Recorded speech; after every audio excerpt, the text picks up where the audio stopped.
हम अभी भी बुलेट ट्रेन के सपने ही देख रहे हैं। वहीं पड़ोसी देश चीन में ट्रैफिक से निजात दिलाने के लिए एक नए प्रोजेक्ट पर काम शुरू हो गया है, ट्रांजिट एलिवेटेड बस।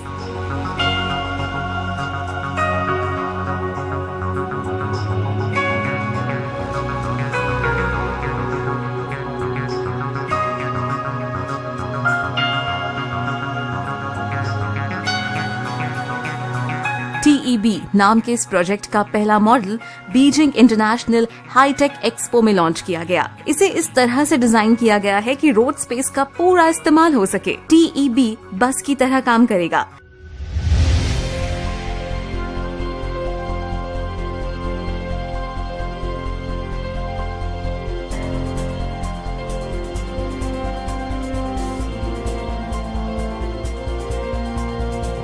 लेकिन इसके नीचे से कार और दूसरी छोटी गाड़ियां निकल सकती हैं। इसमें एक बार में 1200 पैसेंजर्स बैठ सकते हैं। ये सबवे के मॉडल पर काम करेगा, लेकिन इसे बनाने की लागत सबवे की लागत के 5वें हिस्से से भी कम है। ट्रायल ऑपरेशन इस साल के आखिर में क्विन हुआंग दाओ सिटी से शुरू होगा। दैनिक भास्कर.com की रिपोर्ट।